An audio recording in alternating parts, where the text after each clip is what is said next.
Halo teman-teman semua, gimana kabarnya? Sehat semua? Rekening masih tipis? Sama. Hari ini kita balik lagi ke dapur dan kita mau bikin makanan simpel, nasi goreng kambing rempah. Rempahnya nggak simpel sih. Selamat datang di dapur Sweet Flower. Seperti biasa resepnya, nggak ada deh, ini mah dikira-kira aja. Sebelum videonya dimulai, jangan lupa dipencet dulu tombol subscribe-nya supaya channel ini bisa terus berkembang dan terus bagi-bagi resep. Inilah bahan untuk bikin bumbu rempah-rempahnya. 5 siung bawang merah, 3 siung bawang putih,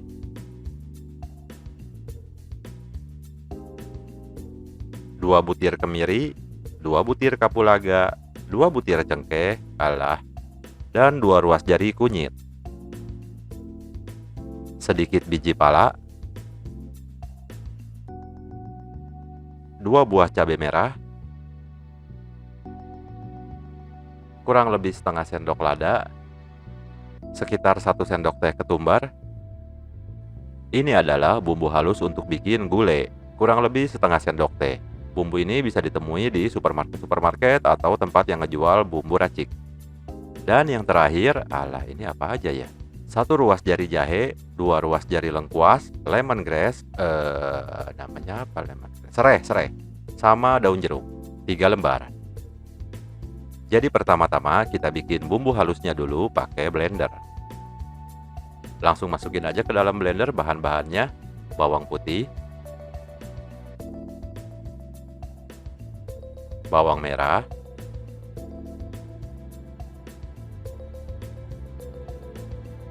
lada dan ketumbar,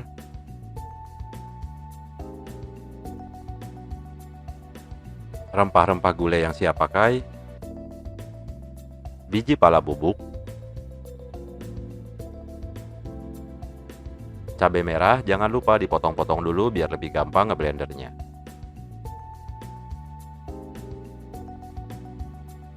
Ini kapulaga sama cengkeh kayaknya nggak usah di blender lah ya, nanti malah nggak bisa halus.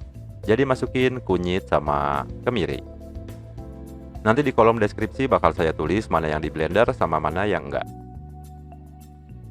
Langsung aja kita blender rempah-rempahnya sampai halus. Rempah-rempah racikan ini bisa disimpan untuk masak beberapa kali. Jadi nggak harus sekali pakai habis. Ini dengan takaran yang sedikit aja sebenarnya kalau buat 1 porsi nasi goreng kambing masih kebanyakan.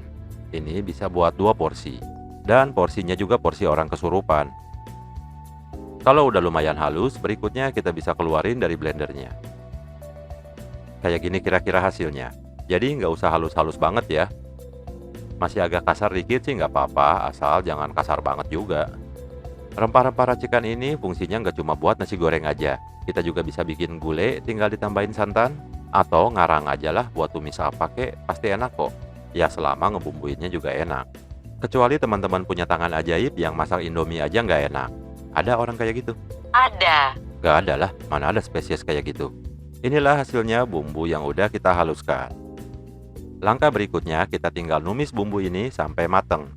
Fungsinya supaya aromanya lebih keluar, kalau disimpan lebih tahan lama, dan kalau dipakai masak yang proses masaknya sebentar kayak nasi goreng, bumbunya tetap mateng dan gak kerasa mentah nanti pas udah jadi. Panasin wajan, terus masukin sedikit minyak goreng. Kalau udah panas, kita boleh masukin bumbu yang tadi kita blender. Ya, minyaknya udah panas, kita langsung masukin aja bumbunya.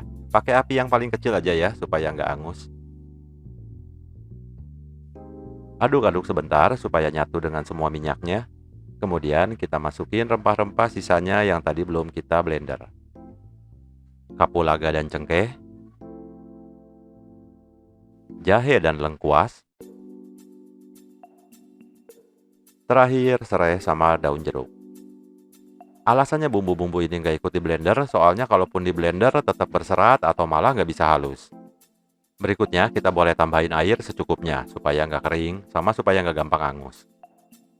Aduk-aduk terus di atas api kecil sampai semuanya matang, dan mengeluarkan aroma yang harum mewangi sepanjang hari, di setiap sisi.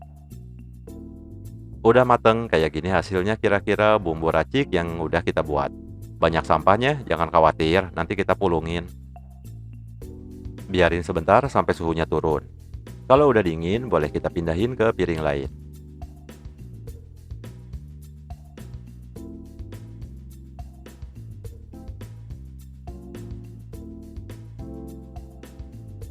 Terus sampah-sampahnya kita ambil-ambilin aja lah ya.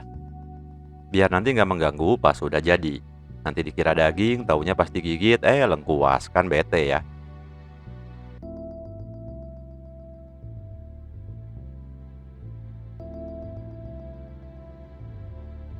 Oke, inilah hasilnya bumbu rempah-rempah racikan kita yang udah jadi dan siap dibikin nasi goreng. Bikin nasi goreng aja ribet amat ya? Iyalah, kalau bisa diribetin ngapain simpel? Petuah macam apa itu? Berikutnya, bahan untuk bikin nasi goreng tinggal bumbu racik yang tadi, satu piring nasi porsi orang kesurupan, dan kurang lebih 150 gram daging kambing sama iganya sama tetelannya yang udah direbus selama 1,5 jam jadi udah empuk dan gak bau perengus. Tinggal kita siapin kompor dan katel tentunya. Masukin minyak goreng secukupnya terus dipanasin dulu. Di sini saya pakai kompor high pressure sama Chinese wok supaya nanti hasilnya ada wangi smoky-nya gitu. Tapi kalau teman-teman di rumah nggak ada kompor high pressure ya sudah pakai kompor biasa juga enak kok. Pertama-tama masukin telur. Terus kita aduk-aduk supaya jadi orak-arik.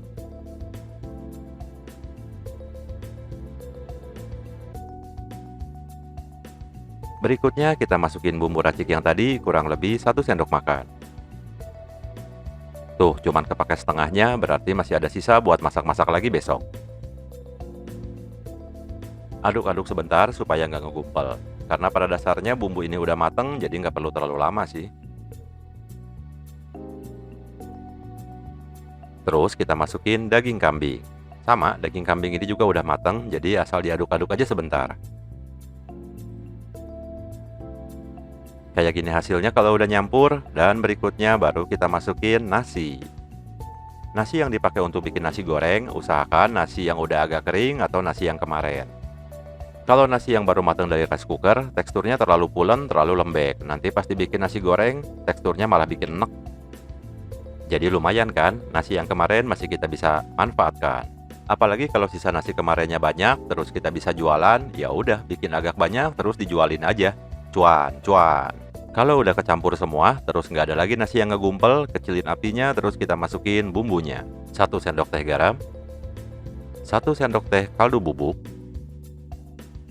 1 sendok teh gula pasir, beberapa encerot merica.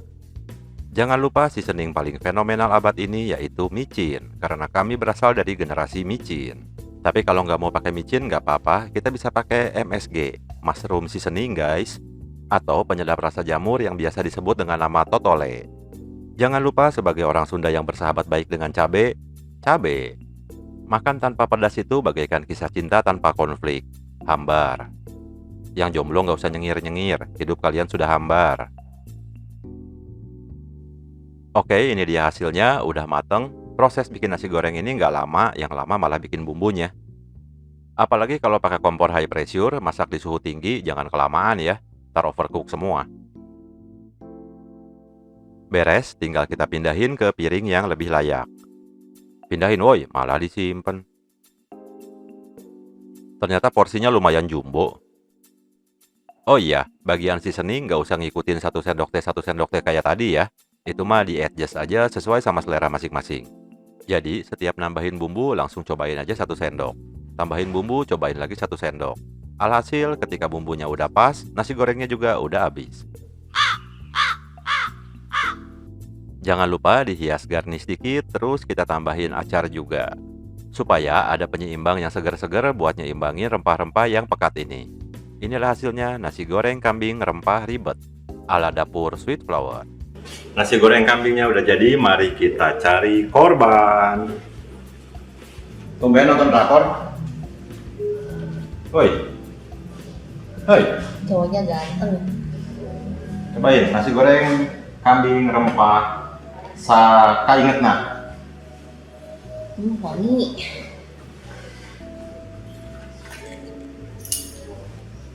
Cobain ya. Oh, dagingnya banyak sekali. Banyak dong. Tadi kebanyakan sih.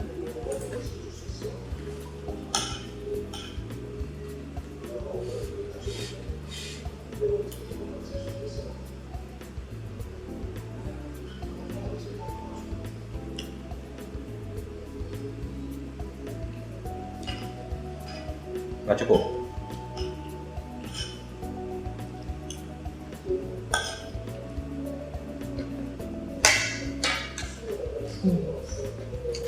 Enak.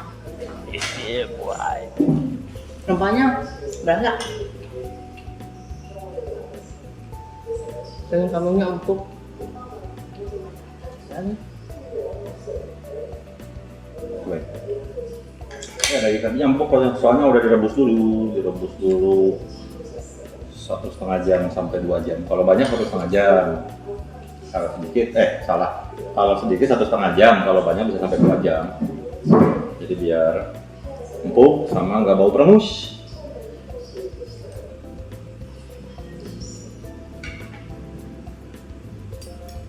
Nah, pulang. Enak, bukan karena masakan sendiri enak, tapi enak.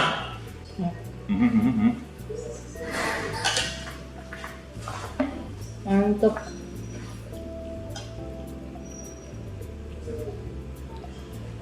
Dia tupakan.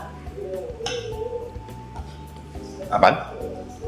Dia tupakan. Lupakan diet. Oke, approval ya. Ding.